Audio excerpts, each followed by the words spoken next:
You cannot solve a problem with the same level of thinking that existed when it was created. Albert Einstein said that. To change your life, you must change your level of thinking. And how are we going to do that? By simply shifting our focus. So the best way to shift our focus is to really think about the way that we talk to ourselves, the questions that we constantly ask ourselves, such as, would I rather be happy or just not sad? Be wealthy or just not poor? Be smart or just not dumb? Be healthy or just not sick? So clearly it really comes down to focusing on either creating the positive or just eliminating / preventing the negative. Which would you prefer? Which is best? What's more resourceful? What's a better way to think? Another question is, how do you remove the darkness from a room? Of course, as you turn on the light, the darkness automatically leaves, so you just flip the light on. It's the same thing here. So let's talk about our focus. Shift your focus. Here's an arrowhead, and on the far left we have -10, that which we don't want. On the far right we have a +10, and what we do want in life. Right in the middle we have a 0, and that's neutral. And people will often say over here on the far left, gee, if I could just decrease my stress. And so the opposite of stress, of course, is peace or tranquility or calmness. And we can't just create peace by endless analysis of the stressful situation. We actually have to do something. We have to budget our time better. We have to be better organized. We need to take walks, pray, meditate, read books, whatever you like to do to create peace. If you're just focusing on getting out of stress, you might get to 0 if that's possible, but you're not going to stay there because you're always going this way or you're always going that way. You're moving towards what you want or away from what you don't want or towards what you don't want. Another one that people say is, gee, if I could just get out of debt. DEBT down here, opposite of that being wealth. And if you're wealthy already, or if you're neutral, or if you're down here and you're doing things to create wealth such as budgeting, saving, investing, and just being smart about your money, you're eventually going to work your way to go in this direction. If you're already over here and you continue to do those things, that's going to bring you further to the right. It's just like turning on light to get rid of darkness. Now, the purpose of this PowerPoint is to talk about health, and so we would put sickness down here, and then we would put, actually I'm not going to use the word health, but we would put optimal function or adaptability down here, and I'll talk a little bit about that in just a little bit. So remember now, for our little examples we had for the stress and the debt, remember that we need to focus on creating the opposite of what we don't want. And the more that we do that, the more likely and the sooner we are going to reach that goal. And so we want to do whatever we can to create health in order to get rid of sickness or dis-ease. We must focus, we must shift our focus onto creating what we want. So why did I mention function and adaptability instead of just talking about health? Well, what is health? Most people think that health is, I don't have a symptom, I don't feel bad, therefore I must be healthy. But that's not necessarily true. For example, if we went out to eat and we had some funky potato salad and we didn't know it, and we come back here and you're nauseous and maybe vomiting and I'm not, you're actually having a healthier response. You're having the symptom, but your body's actually dealing with it. If you put poison or you put some kind of a toxin into your body, it's a good thing, it's a healthy thing to feel sick and to get rid of it. Okay, so health isn't just the lack of symptoms, it's normal function. And that's what Dorland's Medical Dictionary and Webster's Dictionary say. Health is a state of mental, physical, and social well-being or normal function. Health, basically 100% function of all parts of the body. And I don't really like the word health because even though optimum health comes from optimum function, let's talk more about function. I don't like the word health really because health is almost described as a state to arrive at. But as the dictionary describes that, as you just saw, 100% normal function, it's almost impossible to get to that level. So it's trying to chase sort of a fictitious carrot that we'll never be able to get to. And so why think like that anyways? Why, maybe we can think about this in a little bit more of a resourceful or accurate way so that we can get the best result. So not only is health the ability to function normally, health is also the ability to adapt. And adapt to what? Let's adapt to all the physical, chemical, and mental and emotional stresses that we encounter each day. D.D. Palmer, the first chiropractor ever back in 1895, said there's but one cause of all disease and only one cure.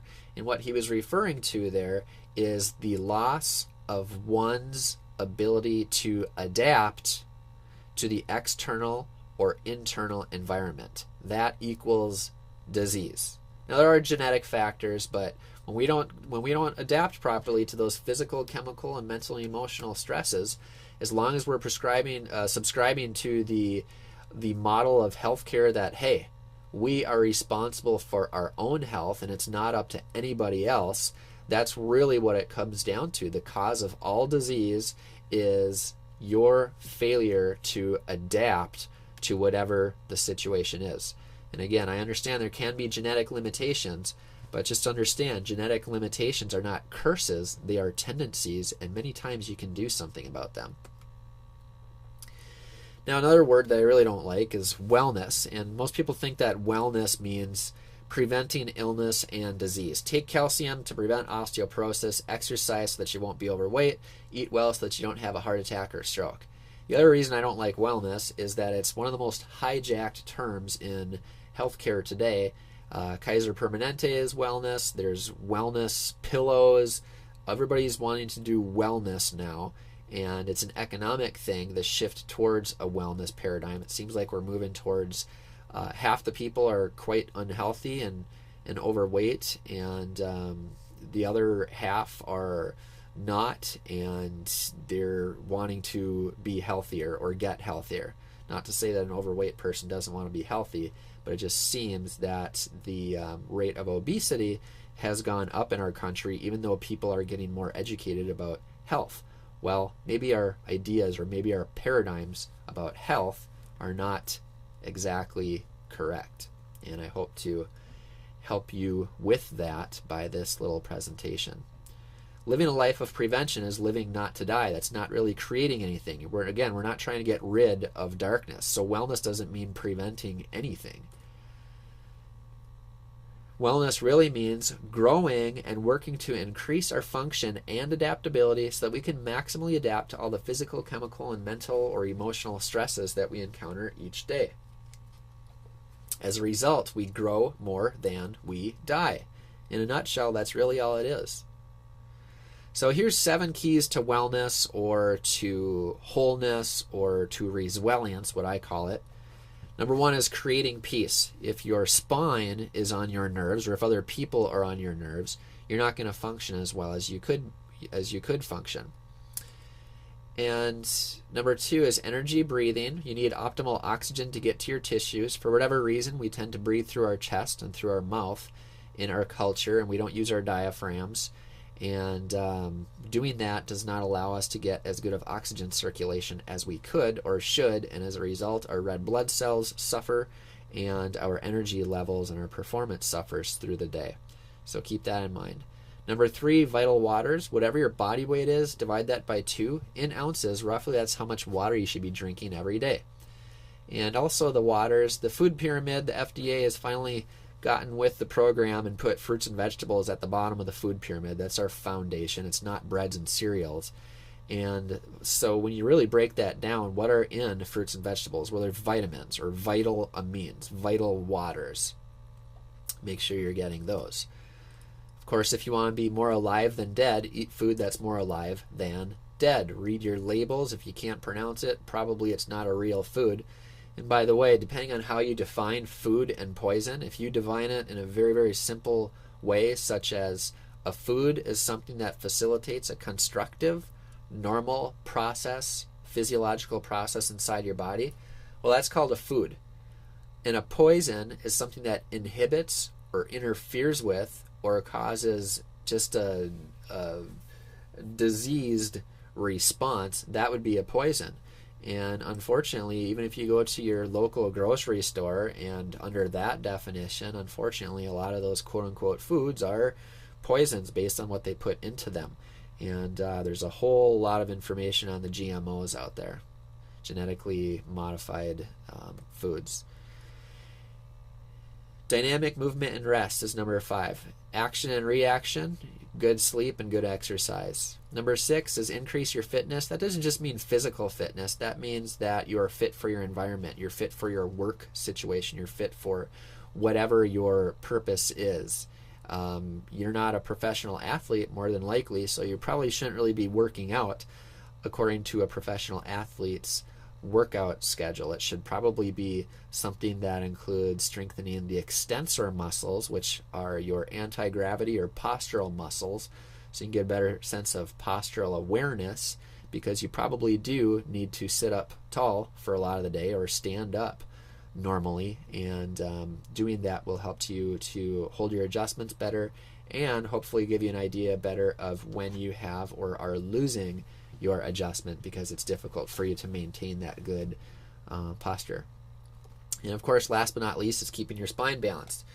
If all of these are individual wonderful instruments, it's your spine that is keeping you balanced, keeping you working normally. It's sort of the symphony or the orchestrator, the orchestra, the conductor of the orchestra, and it's making sure that all those other things are working like they're supposed to. Let's go back here again, shifting our focus. Let's talk more about chiropractic. We got that arrowhead, -10 what we don't want, +10 what we do want, and 0 right here in the middle. Here's the wonderful thing about what I get to do. If a person starts out around -8, okay, and they are subluxated, and they get that spinal imbalance removed, is it going to move them to the right or to the left? Well, of course, it's going to move them to the right. It's going to create more of what we want. If they're right around 0, if they have average health, not necessarily any symptoms, but if they're subluxated and they get that spinal imbalance removed, they get adjusted, they're going to go in this direction. If they're already very, very healthy, normal function, adaptability, all those things, and they're subluxated, and yes, it can happen, they are going to go in this direction if they get adjusted. And so modern medicine can really only deal with a person between 0 and -10, even though it's called quote-unquote health care. But it's really sick care or medical care, and that's all health insurance covers, is the disease aspect of between 0 and -10. And now you know better, so when you hear health care or medical care or whatever out in media, you really know that they're referring to this. Don't get me wrong, I'm not talking down about medicine. It's just the reality that it does not create health. The best it can do is prevent certain diseases, but it doesn't do anything to create health. It tries to get rid of darkness, and a lot of people need that, and I think our system is the best in the world. However, our paradigms are wrong, and that's why even though we spend more money on quote-unquote health care, we are, I think, 38th in the world right now, according to the World Health Organization, in terms of our overall health. So just remember, you have constructive, good forces causing you to go in this way, which run, grow, regulate, heal your body 24/7. There's destructive things going on as well, and that's where the subluxation comes in. That's why I exist. And we're doing it from the top of the neck because that's the most important area. It's the weakest link, and we want to make sure that you're going in the right direction. That's how you get this little picture, the resistance or adaptability to the bad guys, the stuff that would cause you to go over here, physical, chemical, mentally, emotional stress, stopping the subluxation, getting you going in this direction so that you can be well. Here we have brown to pea green to bright green, going in this direction towards the +10, and we call that resilience, or resilience and wellness at the same time. It's playing offense and defense at the same time. It's an individual thing. This is our Atlas Titan actually holding up the world, or a little mirror here, and that's just to remind us that it is up to you. It is up to you to take care of yourself. You cannot trust your health into doctors' hands or whatever your health insurance says or what the government says. It's really, really, really up to you. Now, one last slide just to kind of recap on this. 3 ideas for creating better health. Number 1, shift your focus. Stop trying to eliminate or prevent what you don't want and begin creating what you do want. Number 2, health is the ability to adapt. Optimal function and adaptability automatically brings with it optimal health and so much more. And then finally, we are all growing and dying. Remember, there's processes causing you to go this way and that way. Hippocrates is the father of modern medicine. He said that all living systems are either growing or dying. The subluxation process, the spinal imbalance process, causes you to go in that direction more than go in this direction. And the adjustment process causes you to go over here more than over here. So we want to have a clear nerve system and a healthy lifestyle, and this helps us to grow more than we die. Thanks for watching.